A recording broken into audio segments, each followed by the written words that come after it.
ਸਤਿ ਸ਼੍ਰੀ ਅਕਾਲ। ਤੁਸੀਂ ਵੇਖ ਰਹੇ ਹੋ ਟੀਵੀ ਪੰਜਾਬ ਤੇ ਮੈਂ ਹਾਂ ਤੁਹਾਡੇ ਨਾਲ ਇੰਦਰਪ੍ਰੀਤ ਕੌਰ ਸੰਗੀੜਾ। ਖਬਰਾਂ ਦੇ ਇਸ ਬੁਲੇਟਿਨ ਵਿੱਚ ਤੁਹਾਡਾ ਸਵਾਗਤ ਹੈ। ਸਭ ਤੋਂ ਪਹਿਲਾਂ ਨਜ਼ਰ ਮਾਰਦੇ ਹਾਂ ਹੈਡਲਾਈਨਸ ਤੇ।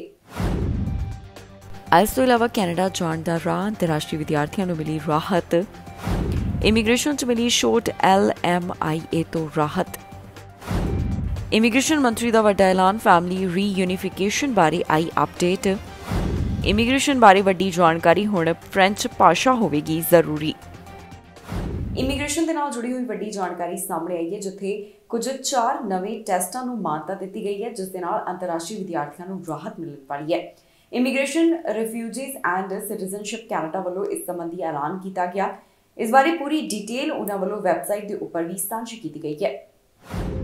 ਵਿਦਿਆਰਥੀਆਂ ਦੇ ਨਾਲ ਜੁੜੀ ਹੋਈ ਇਮੀਗ੍ਰੇਸ਼ਨ ਦੇ ਪੱਖੋਂ ਇੱਕ ਅਪਡੇਟ ਸਾਹਮਣੇ ਆਈ ਹੈ, ਜਿੱਥੇ IRCC ਵੱਲੋਂ ਸਟੂਡੈਂਟ ਡਾਇਰੈਕਟਰ ਸਟਰੀਮ ਵਾਸਤੇ 4 ਨਵੇਂ ਇੰਗਲਿਸ਼ ਲੈਂਗੁਏਜ ਟੈਸਟਾਂ ਨੂੰ ਮਾਨਤਾ ਦਿੱਤੀ ਗਈ ਹੈ।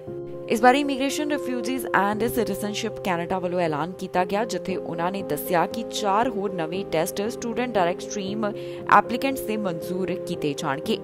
ਇਹ ਟੈਸਟਾਂ ਦੇ ਨਾਮ ਕੁਝ ਇਸ ਪ੍ਰਕਾਰ ਹਨ: CEL PIP general, CAEL PTE academic, TOEFL IBT test.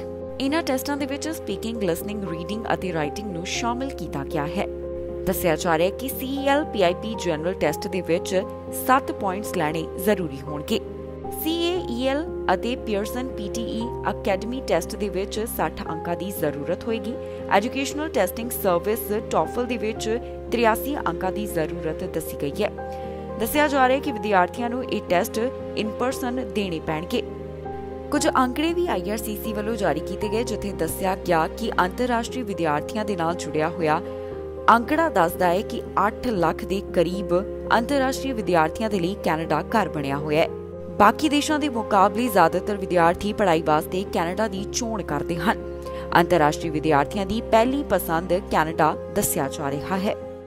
Immigration ਦੇ ਪੱਖ ਤੋਂ ਇੱਕ ਹੋਰ ਅਹਿਮ ਜਾਣਕਾਰੀ ਸਾਹਮਣੇ ਆਈ, ਜਿੱਥੇ LMIA ਦੇ ਸੰਬੰਧ ਵਿੱਚ ਛੋਟ ਦਿੱਤੀ ਗਈ ਹੈ, ਜਿਸ ਤੋਂ ਬਾਅਦ ਲੁਲੂਲੈਮਨ ਵੱਲੋਂ ਐਲਾਨ ਕੀਤਾ ਗਿਆ ਕਿ 2000 ਤੋਂ ਵੱਧ ਨੌਕਰੀਆਂ ਉਹਨਾਂ ਵੱਲੋਂ ਪੈਦਾ ਕੀਤੀਆਂ ਜਾਣਗੀਆਂ। ਕੈਨੇਡਾ ਵਿੱਚ ਇਸ ਕੰਪਨੀ ਦਾ ਹੈੱਡਕੁਆਰਟਰ ਹੈ। ਜਦੋਂ ਸਰਕਾਰ ਵੱਲੋਂ ਉਹਨਾਂ ਨੂੰ ਰਾਹਤ ਦਿੱਤੀ ਗਈ ਤਾਂ ਕੰਪਨੀ ਨੇ ਬਦਲੇ ਵਿੱਚ ਐਲਾਨ ਕੀਤਾ ਕਿ ਉਹਨਾਂ ਵੱਲੋਂ ਕਈ ਨਵੀਆਂ ਨੌਕਰੀਆਂ ਦਿੱਤੀਆਂ ਜਾਣਗੀਆਂ। ਇਮੀਗ੍ਰੇਸ਼ਨ ਦੇ ਨਿਯਮਾਂ ਵਿੱਚ ਛੋਟ ਮਿਲਣ ਤੋਂ ਬਾਅਦ ਹੁਣ 2000 ਤੋਂ ਵੱਧ ਨਵੀਆਂ ਨੌਕਰੀਆਂ ਦਾ ਵਾਅਦਾ ਕੀਤਾ ਗਿਆ। ਦਰਅਸਲ ਇਮੀਗ੍ਰੇਸ਼ਨ ਦੇ ਨਿਯਮਾਂ ਦੇ ਵਿੱਚ ਛੋਟ ਮਿਲਣ ਤੋਂ ਬਾਅਦ ਲੁਲੂਲੈਮਨ ਨੇ ਕਿਹਾ ਕਿ ਉਹਨਾਂ ਵੱਲੋਂ 2600 ਨਵੀਆਂ ਨੌਕਰੀਆਂ ਦਿੱਤੀਆਂ ਜਾਣਗੀਆਂ। ਵੈਨਕੂਵਰ ਆਧਾਰਿਤ ਕੰਪਨੀ ਲੁਲੂਲੈਮਨ ਦਾ ਕਹਿਣਾ ਹੈ ਕਿ ਉਹ ਆਪਣੇ ਹੈੱਡਕੁਆਰਟਰਸ ਦਾ ਵਿਸਤਾਰ ਕਰ ਰਹੀ ਹੈ ਤੇ ਅਗਲੇ 5 ਸਾਲਾਂ ਦੌਰਾਨ 2600 ਨਵੀਆਂ ਨੌਕਰੀਆਂ ਪੈਦਾ ਕੀਤੀਆਂ ਜਾਣਗੀਆਂ।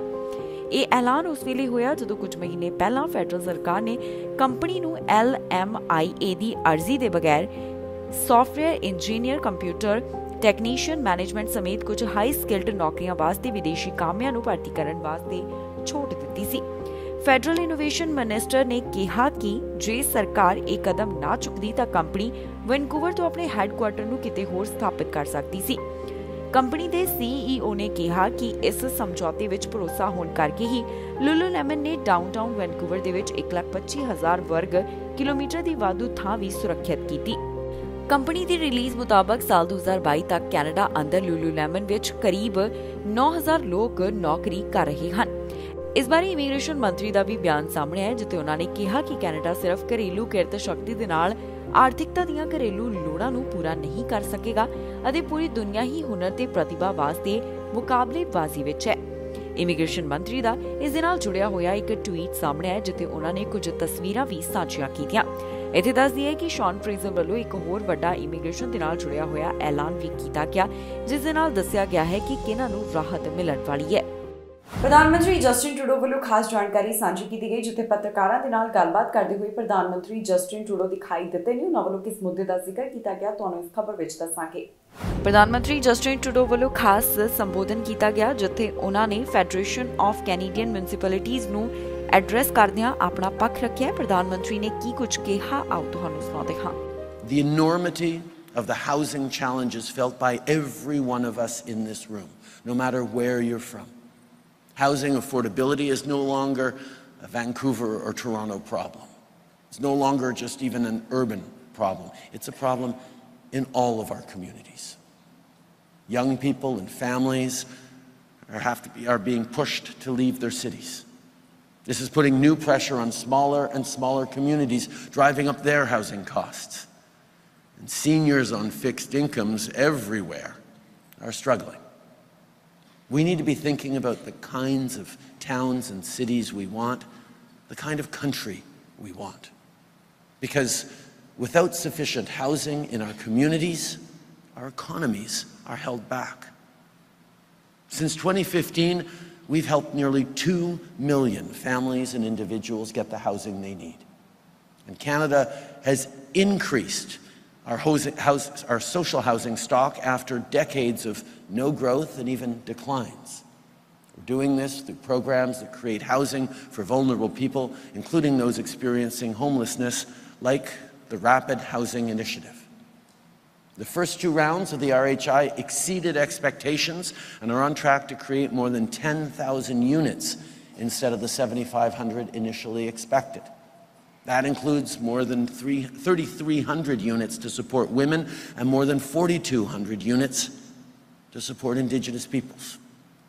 With round 3, this program will continue to deliver because we're working directly with you, directly with municipalities.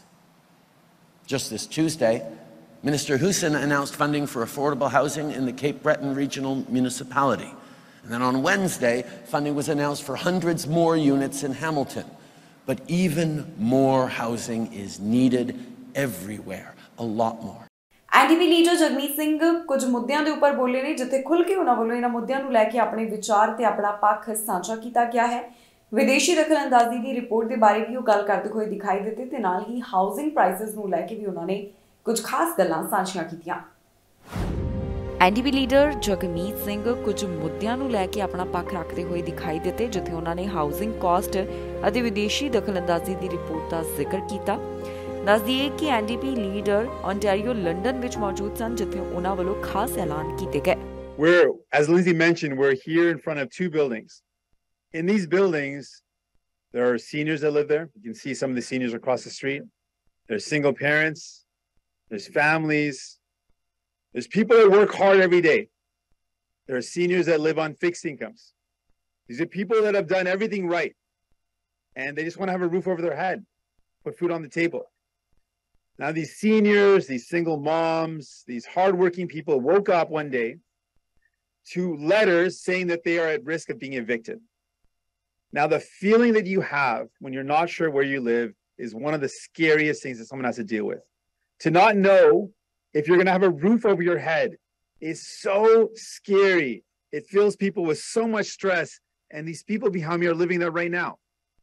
All because a corporation based in Toronto has purchased these buildings with the sole purpose of evicting, renovating, and jacking up the rents to make more profit. This is an example of profit going ahead of people. I just saw a sign. The sign said, "Would you evict your own grandmother?" That's what's happening here. Grandmothers are being evicted. People are losing their homes. And in a time when the bills are rising, the cost of everything is going up, the fear that these folks are living with right now, not knowing if they're going to be able to find a place, it is disgraceful. We've got people here that don't know if they're going to be able to find another home because the rents that they were paying here were affordable and about $900 a month. Now, the average rent in London right now is you can't find anything for less than $1,700. It's almost double what they're paying. How is a senior living on a fixed income going to have to come up with double what they were paying before, given how expensive groceries are? Family reunification ਦੇ ਬਾਰੇ ਜਾਣਕਾਰੀ ਸਾਹਮਣੇ ਆਈ ਜਿੱਥੇ immigration ਮੰਤਰੀ ਸ਼ੌਨ Fraser ਵੱਲੋਂ ਇਸ ਸੰਬੰਧੀ ਵੱਡਾ ਐਲਾਨ ਕੀਤਾ ਗਿਆ। ਉਹਨਾਂ ਵੱਲੋਂ ਇਸ ਸੰਬੰਧੀ ਹੁਣ ਜਿਹੜੇ ਨਵੇਂ ਨਿਯਮ ਨੇ ਜਾਂ ਫਿਰ ਜੋ ਬਦਲਾਵ ਕੀਤਾ ਜਾ ਰਿਹਾ ਉਸ ਸੰਬੰਧੀ ਗੱਲਬਾਤ ਸਾਂਝੀ ਕੀਤੀ ਗਈ ਹੈ। ਇਮੀਗ੍ਰੇਸ਼ਨ ਮੰਤਰੀ ਵੱਲੋਂ ਵੱਡਾ ਐਲਾਨ ਕੀਤਾ ਗਿਆ ਜਿੱਥੇ ਉਹਨਾਂ ਨੇ ਫੈਮਿਲੀ ਰੀਯੂਨੀਫਿਕੇਸ਼ਨ ਮੈਸ਼ਰਸ ਦੇ ਬਾਰੇ ਜਾਣਕਾਰੀ ਸਾਂਝੀ ਕੀਤੀ ਹੈ। ਵੈਨਕੂਵਰ ਦੇ ਵਿੱਚ ਉਹ ਮੌਜੂਦ ਸਨ ਤੇ ਇਸ ਨੂੰ ਲੈ ਕੇ ਉਹਨਾਂ ਵੱਲੋਂ ਕੀ ਕੁਝ ਕਿਹਾ ਗਿਆ ਆਓ ਤੁਹਾਨੂੰ ਸੁਣਾਉਂਦੇ ਹਾਂ। For joining here today. Good morning, everyone. Thank you so much for coming. Bonjour à tous. Merci d'être venu. And thank you, in particular, to Mark Lieberman and Meek Chocolates for providing us with the venue here today. Very appropriate, given the nature of the announcement that we're hosting it at a venue that's known for bringing couples together. We're here because we have some very good news to share that's been in the works for quite a few months, and for families who are wanting to come to Canada, and more importantly, to build their lives in this country. My belief is that families are meant to be together, especially during life's big moments, like moving to a new country. That's why we're working in Canada to help families reunite more quickly and easily, and to support them once they're here as well. You know, in Canada, immigration, it's not just something we do, it's who we are. It's part of our DNA. The reality is, if you're not from an Indigenous community, the opening chapter in your family's history was written by a migrant. It's a tradition we have in Canada that we continue to welcome newcomers. It's the way that we have developed over the more than 150 years of our history, and it's the way that we're going to continue to succeed in the future. Au Canada, l'immigration n'est pas seulement une politique, c'est notre identité. Le regroupement familial est l'une des principaux piliers du système d'immigration du Canada. Family reunification is one of the core pillars of Canada's immigration system, in addition to economic migration and to resettling vulnerable people. And we know that reuniting families leads to improved emotional well-being, physical health, mental health, and financial stability for the families that come to our country. Nous savons en effet que le regroupement familial permet d'améliorer le bien-être émotionnel, la santé physique et mentale, et la stabilité financière.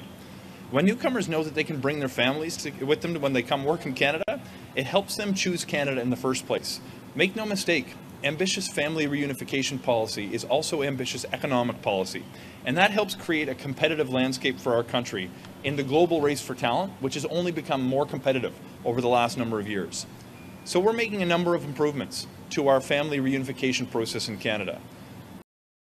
Immigration ਦੇ ਨਾਲ ਜੁੜੀ ਹੋਈ ਇੱਕ ਹੋਰ ਵੱਡੀ update ਸਾਹਮਣੇ ਆਈ ਹੈ, ਜਿੱਥੇ ਦੱਸਿਆ ਗਿਆ ਕਿ ਹੁਣ ਫ੍ਰੈਂਚ ਭਾਸ਼ਾ ਜ਼ਰੂਰੀ ਹੋਏਗੀ ਨਵੇਂ ਇਮੀਗ੍ਰੇਂਟਸ ਵਾਸਤੇ। ਇਹ ਗੱਲ ਕਹੀ ਜਾ ਰਹੀ ਹੈ। ਦਰਅਸਲ ਕਿਊਬੈਕ ਦੇ ਸੂਬੇ ਤੋਂ ਇਸ ਬਾਰੇ ਜਾਣਕਾਰੀ ਸਾਹਮਣੇ ਹੈ, ਜਿੱਥੇ ਪ੍ਰੀਮੀਅਰ ਦਾ ਕਹਿਣਾ ਹੈ ਕਿ ਜਿਹੜੇ ਵੀ ਨਵੇਂ ਆਉਣ ਵਾਲੇ ਸੂਬੇ ਵਿੱਚ ਆਉਣ, ਉਹਨਾਂ ਵਾਸਤੇ ਜ਼ਰੂਰੀ ਹੈ ਕਿ ਉਹਨਾਂ ਨੂੰ ਫ੍ਰੈਂਚ ਭਾਸ਼ਾ ਆਵੇ। ਇਮੀਗ੍ਰੇਸ਼ਨ ਦੇ ਨਾਲ ਜੁੜੀ ਹੋਈ ਇੱਕ ਵੱਡੀ ਅਪਡੇਟ ਸਾਹਮਣੇ ਆਈ ਹੈ, ਜਿੱਥੇ ਕਿਊਬੈਕ ਦੇ ਪ੍ਰੀਮੀਅਰ ਵੱਲੋਂ ਇਮੀਗ੍ਰੈਂਟਸ ਵਾਸਤੇ ਫ੍ਰੈਂਚ ਭਾਸ਼ਾ ਦੀ ਜਾਣਕਾਰੀ ਦੀ ਜ਼ਰੂਰਤ ਤੇ ਜ਼ੋਰ ਦਿੱਤਾ ਹੈ। ਕਿਊਬੈਕ ਦੇ ਪ੍ਰੀਮੀਅਰ ਨੇ ਪ੍ਰੋਵਿੰਸ ਵਿੱਚ ਆਉਣ ਵਾਲੇ ਇਮੀਗ੍ਰੈਂਟਸ ਵਾਸਤੇ ਫ੍ਰੈਂਚ ਭਾਸ਼ਾ ਬੋਲਣ ਅਤੇ ਲਿਖਣ ਦੇ ਯੋਗ ਹੋਣ ਤੇ ਜ਼ੋਰ ਦਿੱਤਾ। ਇੱਕ ਪ੍ਰੈਸ ਕਾਨਫਰੰਸ ਦੌਰਾਨ ਉਹਨਾਂ ਵੱਲੋਂ ਆਪਣੇ ਵਿਚਾਰ ਸਾਂਝੇ ਕੀਤੇ ਗਏ, ਜਿੱਥੇ ਪ੍ਰੀਮੀਅਰ ਨੇ ਕਿਹਾ ਕਿ ਪ੍ਰੀਮੀਅਰ ਵਜੋਂ ਮੇਰੀ ਪਹਿਲੀ ਜ਼ਿੰਮੇਵਾਰੀ ਇਹ ਯਕੀਨੀ ਬਣਾਉਣਾ ਹੈ ਕਿ ਸਾਡੀ ਪਹਿਚਾਣ ਸੁਰੱਖਿਅਤ ਰਹੇ। ਉਹਨਾਂ ਕਿਹਾ ਕਿ ਮੈਂ ਅਮਰੀਕਾ ਵਿੱਚ ਇਕੱਲਾ ਅਜਿਹੇ ਰਾਜ ਦਾ ਮੁਖੀ ਹਾਂ ਜੋ ਕਿ ਬਹੁਗਿਣਤੀ ਫ੍ਰੈਂਚ ਬੋਲਣ ਵਾਲਿਆਂ ਦੀ ਨੁਮਾਇੰਦਗੀ ਕਰਦਾ ਹੈ, ਤੇ ਇਸ ਲਈ ਮੇਰੇ ਕੋਲ ਇਤਿਹਾਸ ਦੀ ਜ਼ਿੰਮੇਵਾਰੀ ਹੈ। ਪ੍ਰੀਮੀਅਰ ਵੱਲੋਂ ਕੁਝ ਸ਼ਰਤਾਂ ਪੇਸ਼ ਕੀਤੀਆਂ ਗਈਆਂ ਹਨ, ਜਿਸ ਵਿੱਚ ਇਕਨੋਮਿਕ ਕੈਟੇਗਰੀ ਦੇ ਇਮੀਗ੍ਰੈਂਟਸ ਵਾਸਤੇ ਘੱਟੋ-ਘੱਟ ਫ੍ਰੈਂਚ ਦਾ ਵਿਚਕਾਰਲਾ ਗਿਆਨ ਹੋਣਾ ਜ਼ਰੂਰੀ ਤੇ ਲਾਜ਼ਮੀ ਕੀਤਾ ਗਿਆ ਹੈ। ਨੈਸ਼ਨਲ ਅਸੈਂਬਲੀ ਵਿੱਚ ਪੇਸ਼ ਕੀਤੇ ਗਏ ਡਾਕੂਮੈਂਟਸ ਅੰਦਰ ਸਰਕਾਰ ਨੇ 2 ਆਪਸ਼ਨ ਪੇਸ਼ ਕੀਤੇ। ਸਾਲ 2027 ਤੱਕ ਪ੍ਰਤੀ ਸਾਲ 50,000 ਪ੍ਰਵਾਸੀਆਂ ਦੇ ਸਾਲਾਨਾ ਟਾਰਗੇਟ ਨੂੰ ਕਾਇਮ ਰੱਖਣਾ, ਜਾਂ ਫਿਰ ਹੌਲੀ-ਹੌਲੀ ਹਰ ਸਾਲ ਸੰਖਿਆ ਨੂੰ ਵਧਾ ਕੇ 60,000 ਪ੍ਰਵਾਸੀਆਂ ਦੇ ਸਾਲਾਨਾ ਟਾਰਗੇਟ ਤੱਕ ਪਹੁੰਚਣਾ ਹੈ। ਦੱਸ ਦਈਏ ਕਿ ਕਿਊਬੈਕ ਦੇ ਪ੍ਰੀਮੀਅਰ ਨੇ ਲੰਘੇ ਸਾਲ ਚੋਣਾਂ ਤੋਂ ਪਹਿਲਾਂ ਇਹ ਕਿਹਾ ਸੀ ਕਿ ਹਰ ਸਾਲ 50,000 ਤੋਂ ਵੱਧ ਇਮੀਗ੍ਰੈਂਟਸ ਨੂੰ ਲੈ ਕੇ ਆਉਣਾ ਥੋੜਾ ਆਤਮਘਾਤੀ ਹੋਵੇਗਾ। ਇਮੀਗ੍ਰੇਸ਼ਨ ਦੇ ਸੰਬੰਧ ਵਿੱਚ ਅਜਿਹੀ ਟਿੱਪਣੀ ਕਰਨ ਨੂੰ ਲੈ ਕੇ ਉਹਨਾਂ ਨੂੰ ਵਿਵਾਦਾਂ ਦਾ ਸਾਹਮਣਾ ਵੀ ਕਰਨਾ ਪਿਆ। ਕਾਰੋਬਾਰੀ ਸਮੂਹ ਸਰਕਾਰ ਨੂੰ ਸੂਬੇ ਦੀ ਕਾਮਿਆਂ ਦੀ ਘਾਟ ਨੂੰ ਪੂਰਾ ਕਰਨ ਦੇ ਟਾਰਗੇਟ ਨੂੰ ਵਧਾਉਣ ਦੀ ਬੇਨਤੀ ਕਰ ਰਹੇ ਨੇ। ਦੱਸ ਦਈਏ ਕਿ ਕਿਊਬੈਕ ਸਰਕਾਰ ਨੇ ਹਾਲ ਹੀ ਵਿੱਚ ਪ੍ਰਧਾਨ ਮੰਤਰੀ ਜਸਟਿਨ ਟਰੂਡੋ ਦਾ ਇਮੀਗ੍ਰੇਸ਼ਨ ਪਲਾਨ ਨਕਾਰ ਦਿੱਤਾ। ਪ੍ਰਧਾਨ ਮੰਤਰੀ ਜਸਟਿਨ ਟਰੂਡੋ ਨੇ ਇਸ ਦੌਰਾਨ ਕਿਹਾ ਸੀ ਕਿ ਉਹਨਾਂ ਦੀ ਸਰਕਾਰ ਦੀ ਸਾਲ 2025 ਤੱਕ ਹਰ ਸਾਲ 5 ਲੱਖ ਪ੍ਰਵਾਸੀਆਂ ਨੂੰ ਕੈਨੇਡਾ ਵਿੱਚ ਪੱਕੇ ਕਰਨ ਦੀ ਯੋਜਨਾ ਕਾਮਿਆਂ ਦੀ ਘਾਟ ਨੂੰ ਦੂਰ ਕਰਨ ਅਤੇ ਵਿਕਾਸ ਪੈਦਾ ਕਰਨ ਲਈ ਜ਼ਰੂਰੀ ਹੈ। ਕਿਊਬੈਕ ਦੀ ਅਸੈਂਬਲੀ ਨੇ ਕੁਝ ਹਫ਼ਤੇ ਪਹਿਲਾਂ ਇੱਕ ਮਤਾ ਮਨਜ਼ੂਰ ਕੀਤਾ, ਜਿਸ ਵਿੱਚ ਕੈਨੇਡਾ ਦੀ ਇਮੀਗ੍ਰੇਸ਼ਨ ਯੋਜਨਾ ਨੂੰ ਕਿਊਬੈਕ ਅੰਦਰ ਫ੍ਰੈਂਚ ਦੀ ਸੁਰੱਖਿਆ ਨਾਲ ਅਸੰਗਤ ਐਲਾਨ ਕੀਤਾ ਗਿਆ। ਬਹੁਤ ਸਾਰੇ ਮਾਈਗ੍ਰੈਂਟਸ ਮੈਕਸੀਕੋ ਦੇ ਵਿੱਚ ਅਸਾਈਲਮ ਮੰਗ ਰਹੇ ਨੇ। ਮੈਕਸੀਕੋ ਅਮਰੀਕਾ ਬਾਰਡਰ ਦੇ ਉੱਪਰ ਮੌਜੂਦਾ ਸਮੇਂ ਕਿਹੜੇ ਨਿਯਮ ਲੱਗੇ ਹੋਏ ਨੇ, ਇਸ ਨੂੰ ਲੈ ਕੇ ਕਾਫੀ ਜ਼ਿਆਦਾ ਕਨਫਿਊਜ਼ਨ ਹੈ। ਕਈਆਂ ਦਾ ਮੰਨਣਾ ਹੈ ਕਿ ਐਪ ਦੇ ਰਾਹੀਂ ਹੀ ਤੁਸੀਂ ਦਾਖਲਾ ਲੈ ਸਕਦੇ ਹੋ। ਅਲੱਗ-ਅਲੱਗ ਇਮੀਗ੍ਰੇਸ਼ਨ ਦੇ ਮਾਹਰ ਵੀ ਇਸ ਨੂੰ ਲੈ ਕੇ ਜਾਣਕਾਰੀ ਸਾਂਝੀ ਕਰਦੇ ਹੋਏ ਦਿਖਾਈ ਦੇ ਰਹੇ ਨੇ। ਤੇ ਹੁਣ ਇੱਕ ਵੱਡੀ ਅਪਡੇਟ ਸਾਹਮਣੇ ਆਈ, ਜਿੱਥੇ ਦੱਸਿਆ ਗਿਆ ਕਿ ਕੁਝ ਮਾਈਗ੍ਰੈਂਟਸ ਮੈਕਸੀਕੋ ਦੇ ਵਿੱਚ ਵੀ ਅਸਾਈਲਮ ਵਾਸਤੇ ਅਪਲਾਈ ਕਰ ਰਹੇ ਨੇ। ਅਮਰੀਕਾ ਮੈਕਸੀਕੋ ਬਾਰਡਰ ਦੇ ਉੱਪਰ ਕਿਹੜੇ ਨਿਯਮ ਲਾਗੂ ਹਨ, ਇਸ ਨੂੰ ਲੈ ਕੇ ਅਜੇ ਵੀ ਕਨਫਿਊਜ਼ਨ ਬਣੀ ਹੋਈ ਹੈ। ਬਾਈਡਨ ਪ੍ਰਸ਼ਾਸਨ ਵੱਲੋਂ ਜਿਹੜੀਆਂ ਇਮੀਗ੍ਰੇਸ਼ਨ ਪਾਲਿਸੀਆਂ ਐਲਾਨ ਕੀਤੀਆਂ ਗਈਆਂ, ਉਸ ਬਾਰੇ ਆਮ ਲੋਕਾਂ ਨੂੰ ਬਹੁਤੀ ਜਾਣਕਾਰੀ ਨਹੀਂ ਮਿਲ ਸਕੀ। ਦੱਸ ਦਈਏ ਕਿ 11 ਮਈ ਤੋਂ ਬਾਈਡਨ ਪ੍ਰਸ਼ਾਸਨ ਵੱਲੋਂ ਬਾਰਡਰ ਤੋਂ ਟਾਈਟਲ 42 ਨੂੰ ਖਤਮ ਕਰ ਦਿੱਤਾ ਗਿਆ। ਹਾਲ ਹੀ ਦੇ ਦਿਨਾਂ ਦੇ ਵਿੱਚ ਮੈਕਸੀਕੋ ਸਰਕਾਰ ਨੇ ਕਾਰਵਾਈ ਕੀਤੀ ਤੇ ਉਹਨਾਂ ਵੱਲੋਂ ਕੁਝ ਮਾਈਗ੍ਰੈਂਟ ਸ਼ੈਲਟਰਸ ਨੂੰ ਬੰਦ ਕਰ ਦਿੱਤਾ ਗਿਆ ਤੇ ਉਹਨਾਂ ਵੱਲੋਂ ਮਾਈਗ੍ਰੈਂਟਸ ਨੂੰ ਬਾਰਡਰ ਵੱਲ ਜਾਣ ਤੋਂ ਵੀ ਰੋਕਿਆ ਗਿਆ। ਇੰਨਾ ਹੀ ਨਹੀਂ, ਉਹਨਾਂ ਵੱਲੋਂ ਕੁਝ ਪਰਮਿਟ ਵੀ ਰੱਦ ਕੀਤੇ ਗਏ, ਜਿਸ ਦੇ ਨਾਲ ਬਿਨਾਂ ਦਸਤਾਵੇਜ਼ ਵਾਲੀ ਮਾਈਗ੍ਰੈਂਟਸ ਨੂੰ ਯਾਤਰਾ ਕਰਨ ਦੀ ਇਜਾਜ਼ਤ ਹੁੰਦੀ ਸੀ। ਇਸ ਸਭ ਨੂੰ ਧਿਆਨ ਵਿੱਚ ਰੱਖਦਿਆਂ ਅਧਿਕਾਰੀਆਂ ਦਾ ਕਹਿਣਾ ਹੈ ਕਿ ਜਦੋਂ ਟਾਈਟਲ 42 ਖਤਮ ਹੋਇਆ ਤਾਂ ਉਹਨਾਂ ਨੇ ਦੇਖਿਆ ਕਿ ਬਹੁਤੇ ਲੋਕ ਮੈਕਸੀਕੋ ਦੇ ਵਿੱਚ ਆਪਣੀ ਅਸਾਈਲਮ ਸੰਬੰਧੀ ਦਸਤਾਵੇਜ਼ ਲਗਾਉਣ ਦੀ ਸ਼ੁਰੂਆਤ ਕਰ ਰਹੇ ਸਨ, ਕਿਉਂਕਿ ਬਾਈਡਨ ਪ੍ਰਸ਼ਾਸਨ ਦੇ ਇੱਕ ਨਿਯਮ ਮੁਤਾਬਕ ਜੇਕਰ ਤੁਸੀਂ ਕਿਸੇ ਤੀਸਰੇ ਦੇਸ਼ ਦੇ ਰਾਹੀਂ ਦਾਖਲ ਹੋਣ ਦੀ ਕੋਸ਼ਿਸ਼ ਕਰਦੇ ਹੋ ਤਾਂ ਪਹਿਲਾਂ ਤੁਹਾਨੂੰ ਉਸ ਦੇਸ਼ ਦੇ ਵਿੱਚ ਅਸਾਈਲਮ ਲੈਣੀ ਪਵੇਗੀ। ਜਾਣਕਾਰੀ ਲਈ ਦੱਸ ਦਈਏ ਕਿ ਬਾਈਡਨ ਪ੍ਰਸ਼ਾਸਨ ਦੇ ਨਵੇਂ ਨਿਯਮ ਮੁਤਾਬਕ ਜਿਹੜੇ ਬਾਰਡਰ ਪਾਰ ਕਰਕੇ ਅਮਰੀਕਾ ਵਿੱਚ ਆਉਣਾ ਚਾਹੁੰਦੇ ਨੇ, ਪਹਿਲਾਂ ਉਹਨਾਂ ਨੂੰ ਐਪ ਦੇ ਰਾਹੀਂ ਅਪਾਇੰਟਮੈਂਟ ਲੈਣੀ ਪਵੇਗੀ। ਜੇਕਰ ਉਹਨਾਂ ਨੂੰ ਇਜਾਜ਼ਤ ਮਿਲਦੀ ਹੈ ਤਾਂ ਹੀ ਉਹ ਆ ਸਕਦੇ ਨੇ, ਪਰ ਜੇਕਰ ਕਿਸੇ ਨੂੰ ਬਾਰਡਰ ਦੇ ਉੱਪਰ ਰੋਕਿਆ ਗਿਆ ਤਾਂ ਉਸ ਨੂੰ 5 ਸਾਲ ਦਾ ਬੈਨ ਲਗਾ ਕੇ ਡਿਪੋਰਟ ਕੀਤਾ ਜਾ ਸਕਦਾ ਹੈ। ਅਮਰੀਕਾ ਤੋਂ ਇੱਕ ਹੈਰਾਨ ਕਰਨ ਵਾਲਾ ਮਾਮਲਾ ਸਾਹਮਣੇ ਹੈ, ਜਦੋਂ ਇੱਕ ਬੱਚੇ ਨੇ ਮਦਦ ਮੰਗੀ ਤਾਂ ਪੁਲਿਸ ਨੇ ਉਸ ਨੂੰ ਗੋਲੀ ਮਾਰ ਦਿੱਤੀ। ਬੱਚਾ ਜ਼ਖਮੀ ਹੋਇਆ, ਜਿਸ ਨੂੰ ਹਸਪਤਾਲ ਵਿੱਚ ਇਲਾਜ ਲਈ ਭਰਤੀ ਕਰਵਾਇਆ ਗਿਆ। ਪੁਲਿਸ ਦਾ ਕਹਿਣਾ ਹੈ ਕਿ ਉਹ ਮਾਮਲੇ ਦੀ ਤਫਤੀਸ਼ ਕਰ ਰਹੀ ਨੇ। ਅਮਰੀਕਾ ਤੋਂ ਇੱਕ ਬੜਾ ਹੀ ਹੈਰਾਨ ਕਰਨ ਵਾਲਾ ਮਾਮਲਾ ਸਾਹਮਣੇ ਹੈ, ਜਦੋਂ ਇੱਕ ਮਾਸੂਮ ਬੱਚੇ ਨੇ ਮਦਦ ਮੰਗੀ ਤਾਂ ਪੁਲਿਸ ਨੇ ਉਸ ਨੂੰ ਗੋਲੀ ਮਾਰ ਦਿੱਤੀ। ਅਧਿਕਾਰੀਆਂ ਵੱਲੋਂ ਇਸ ਘਟਨਾ ਦੇ ਸੰਬੰਧ ਵਿੱਚ ਹੁਣ ਤੱਕ ਦੀ ਜਾਣਕਾਰੀ ਸਾਂਝੀ ਕੀਤੀ ਗਈ। ਇਹ ਘਟਨਾ ਅਮਰੀਕਾ ਦੇ ਸੂਬੇ ਮਿਸੀਸਿਪੀ ਦੇ ਨਾਲ ਜੁੜੀ ਹੋਈ ਹੈ, ਜਿੱਥੇ ਅਧਿਕਾਰੀਆਂ ਨੇ ਇੱਕ 11 ਸਾਲ ਦੇ ਮੁੰਡੇ ਦੇ ਮਾਮਲੇ ਦੇ ਵਿੱਚ ਜਾਂਚ ਸ਼ੁਰੂ ਕਰ ਦਿੱਤੀ ਗਈ ਹੈ। ਇਸ ਲੜਕੇ ਨੂੰ ਪੁਲਿਸ ਅਧਿਕਾਰੀ ਵੱਲੋਂ ਗੋਲੀ ਮਾਰੀ ਗਈ। ਇਸ ਨੂੰ ਉਸ ਵੇਲੇ ਗੋਲੀ ਮਾਰੀ ਗਈ ਜਦੋਂ ਉਸਨੇ ਮਦਦ ਵਾਸਤੇ 911 ਦੇ ਉੱਪਰ ਕਾਲ ਕੀਤੀ ਸੀ। ਕੁਝ ਮੀਡੀਆ ਰਿਪੋਰਟਸ ਸਾਹਮਣੇ ਆਈਆਂ ਜਿਸ ਦੇ ਵਿੱਚ ਇਸ ਦਾ ਜ਼ਿਕਰ ਕੀਤਾ ਗਿਆ। ਮਿਸੀਸਿਪੀ ਬਿਊਰੋ ਆਫ ਇਨਵੈਸਟੀਗੇਸ਼ਨ ਮੁਤਾਬਕ 20 ਮਈ ਦੀ ਸਵੇਰ ਨੂੰ ਇੰਡੀਨੋਲਾ ਪੁਲਿਸ ਵਿਭਾਗ ਦੁਆਰਾ ਐਡਰੀਅਨ ਮੂਰੀ ਨੂੰ ਗੋਲੀ ਮਾਰ ਦਿੱਤੀ ਗਈ। ਮੀਡੀਆ ਰਿਪੋਰਟ ਦੇ ਮੁਤਾਬਕ ਜਾਂਚ ਸ਼ੁਰੂ ਕਰਨ ਦੀ ਪੁਸ਼ਟੀ ਕਰਦੇ ਹੋਏ ਮਿਸੀਸਿਪੀ ਬਿਊਰੋ ਆਫ ਇਨਵੈਸਟੀਗੇਸ਼ਨ ਨੇ ਕਿਹਾ ਕਿ ਇਸ ਘਟਨਾ ਦੌਰਾਨ ਕੋਈ ਅਧਿਕਾਰੀ ਜ਼ਖਮੀ ਨਹੀਂ ਹੋਇਆ। ਰਿਹਾਇਸ਼ ਦੇ ਇੱਕ ਮਾਮੂਲੀ ਨਿਵਾਸੀ ਨੂੰ ਗੰਭੀਰ ਸੱਟਾਂ ਲੱਗੀਆਂ ਹਨ ਅਤੇ ਉਸ ਨੂੰ ਸਥਾਨਕ ਹਸਪਤਾਲ ਵਿੱਚ ਭਰਤੀ ਕਰਵਾਇਆ ਗਿਆ। ਹੁਣ ਪੁਲਿਸ ਅਧਿਕਾਰੀਆਂ ਦਾ ਕਹਿਣਾ ਹੈ ਕਿ ਉਹਨਾਂ ਵੱਲੋਂ ਮਾਮਲੇ ਦੇ ਸੰਬੰਧ ਵਿੱਚ ਜਾਂਚ ਪੜਤਾਲ ਕੀਤੀ ਜਾ ਰਹੀ ਹੈ, ਜਿਸ ਤੋਂ ਬਾਅਦ ਅਗਲੀ ਅਪਡੇਟ ਜਾਰੀ ਕੀਤੀ ਜਾਵੇਗੀ। ਕੁਝ ਭਾਰਤੀ ਨੌਜਵਾਨਾਂ ਨੂੰ ਖਤਰਾ ਹੈ ਕਿ ਉਹਨਾਂ ਨੂੰ ਅਮਰੀਕਾ ਤੋਂ ਡਿਪੋਰਟ ਕੀਤਾ ਜਾ ਸਕਦਾ ਹੈ। ਦਸਤਾਵੇਜ਼ੀ ਡ੍ਰੀਮਰਸ ਦੇ ਨਾਲ ਜੁੜੀ ਹੋਈ ਜਾਣਕਾਰੀ ਸਾਹਮਣੇ ਆਈ, ਜਿੱਥੇ ਦੱਸਿਆ ਗਿਆ ਕਿ ਕੁਝ ਅਜਿਹੇ ਨੌਜਵਾਨ ਹਨ ਜਿਨ੍ਹਾਂ ਨੂੰ ਦੇਸ਼ ਤੋਂ ਬਾਹਰ ਕੱਢਿਆ ਜਾ ਸਕਦਾ ਹੈ। ਇਸ ਸੰਬੰਧੀ ਉਹ ਇੱਕ ਨਿਯਮ ਦੀ ਮੰਗ ਕਰ ਰਹੇ ਨੇ। ਕਿਹਾ ਜਾ ਰਿਹਾ ਕਿ ਇੱਕ ਬਿੱਲ ਪੇਸ਼ ਕੀਤਾ ਜਾਵੇ ਤੇ ਉਸ ਨੂੰ ਪਾਸ ਕੀਤਾ ਜਾਵੇ ਤਾਂ ਕਿ ਉਹਨਾਂ ਦੇ ਉੱਪਰ ਖਤਰਾ ਬਣਿਆ ਹੋਇਆ ਉਸ ਨੂੰ ਰੋਕਿਆ ਜਾ ਸਕੇ। ਅਮਰੀਕਾ ਤੋਂ ਇਮੀਗ੍ਰੇਸ਼ਨ ਦੇ ਨਾਲ ਜੁੜੀ ਹੋਈ ਜਾਣਕਾਰੀ ਸਾਹਮਣੇ ਆਈ ਹੈ, ਜਿੱਥੇ ਭਾਰਤੀ ਮੂਲ ਦੇ ਨੌਜਵਾਨਾਂ ਵਾਸਤੇ ਅਮਰੀਕਾ ਵਿੱਚ ਰਹਿਣਾ ਹੁਣ ਚੁਣੌਤੀ ਬਣਿਆ ਹੋਇਆ ਹੈ। ਉਹਨਾਂ ਉੱਪਰ ਹਰ ਵੇਲੇ ਹੀ ਡੈਪੋਟੇਸ਼ਨ ਦਾ ਖਤਰਾ ਮੰਡਰਾ ਰਿਹਾ ਹੈ। ਜੀ ਹਾਂ, ਭਾਰਤੀ ਅਮਰੀਕੀਆਂ ਸਮੇਤ ਵੱਡੀ ਗਿਣਤੀ ਦੇ ਵਿੱਚ ਡਾਕੂਮੈਂਟਡ ਡ੍ਰੀਮਰਸ ਮਤਲਬ ਕਿ ਦਸਤਾਵੇਜ਼ੀ ਡ੍ਰੀਮਰਸ ਆਪਣੇ ਭਵਿੱਖ ਬਾਰੇ ਅਨਿਸ਼ਚਿਤਤਾ ਨੂੰ ਖਤਮ ਕਰਨਾ ਚਾਹੁੰਦੇ ਨੇ। ਦਸਤਾਵੇਜ਼ੀ ਡ੍ਰੀਮਰਸ ਲੰਬੇ ਸਮੇਂ ਦੇ ਉਹ ਵੀਜ਼ਾ ਧਾਰਕ ਹਨ ਜੋ ਕਿ ਆਪਣੇ ਮਾਂ-ਬਾਪ ਦੇ ਨਾਲ ਅਮਰੀਕਾ ਆਏ।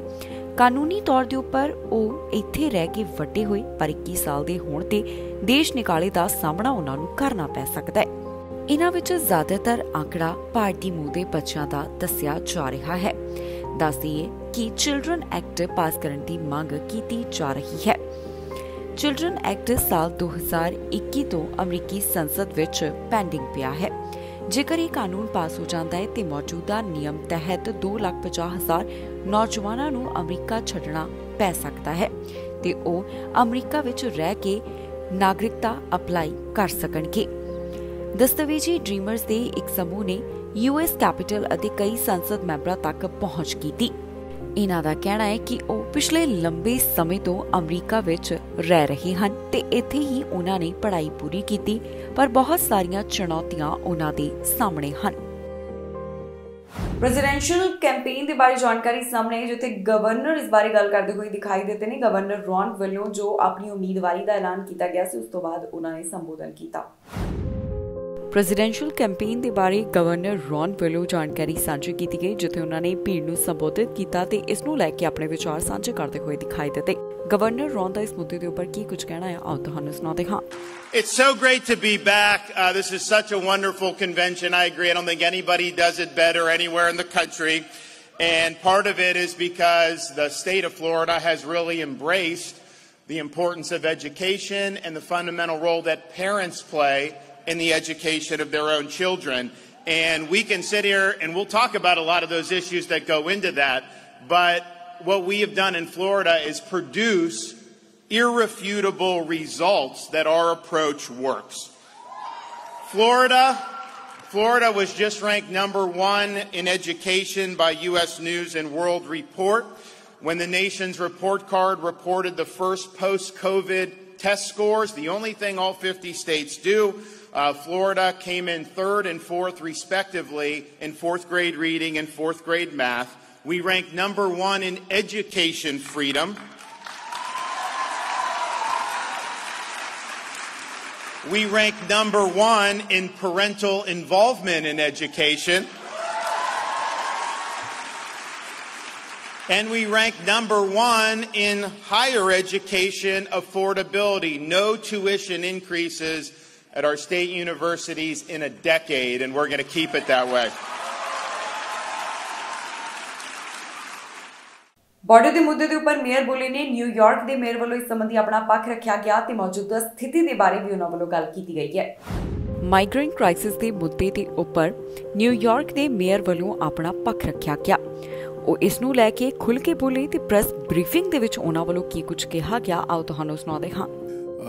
Many businesses leave our city because of some of the high taxes. If that's what he's talking about, I would like to see the attention more from the comptroller on the federal government resolving this issue. And that includes Republicans in immigration reform, and that includes the White House and making sure this is properly funded. And so if we're going to say, let's just raise taxes on New Yorkers, if that's the answer to our problem, I just don't agree with that. And if that's his definition of new revenue, I just don't believe that's the correct manner. Listen, this problem is not sustainable. I don't know how I could say it any clearer. If we continue with what we're seeing, thousands of people a week, it's not sustainable. It's just opening new places, expanding throughout the state. This is not a sustainable problem, a sustainable method to address this problem. And so we just can't see if we're going to tax our way out of it by hitting New Yorkers with additional tax. We need to get the help from the national government, as I have been stating for some time now. ਇਸ ਦੇ ਨਾਲ ਹੀ ਜਾਂਦੇ ਇੱਕ ਵਾਰ ਫਿਰ ਤੋਂ ਨਜ਼ਰ ਮਾਰਦੇ ਹਾਂ ਹੈਡਲਾਈਨਸ ਤੇ। ਇਸ ਤੋਂ ਇਲਾਵਾ ਕੈਨੇਡਾ ਜਾਣ ਦਾ ਰਾਹ, ਅੰਤਰਰਾਸ਼ਟਰੀ ਵਿਦਿਆਰਥੀਆਂ ਨੂੰ ਮਿਲੀ ਰਾਹਤ, ਇਮੀਗ੍ਰੇਸ਼ਨ 'ਚ ਮਿਲੀ ਛੋਟ, LMIA ਤੋਂ ਰਾਹਤ, ਇਮੀਗ੍ਰੇਸ਼ਨ ਮੰਤਰੀ ਦਾ ਵੱਡਾ ਐਲਾਨ, ਫੈਮਿਲੀ ਰੀਯੂਨੀਫਿਕੇਸ਼ਨ ਬਾਰੇ ਆਈ ਅਪਡੇਟ, ਇਮੀਗ੍ਰੇਸ਼ਨ ਬਾਰੇ ਵੱਡੀ ਜਾਣਕਾਰੀ, ਹੁਣ ਫ੍ਰੈਂਚ ਭਾਸ਼ਾ ਹੋਵੇਗੀ ਜ਼ਰੂਰੀ। ਖਬਰਾਂ ਦੇ ਇਸ ਬੁਲੇਟਿਨ ਵਿੱਚ ਨਹੀਂ ਫਿਲਹਾਲ ਮੈਨੂੰ ਇੰਦਰਪ੍ਰੀਤ ਕੌਰ ਸੰਗੇੜਾ ਨੂੰ ਦਿਓ ਇਜਾਜ਼ਤ ਤੇ ਤੁਸੀਂ ਵੇਖਦੇ ਰਹੋ TV ਪੰਜਾਬ।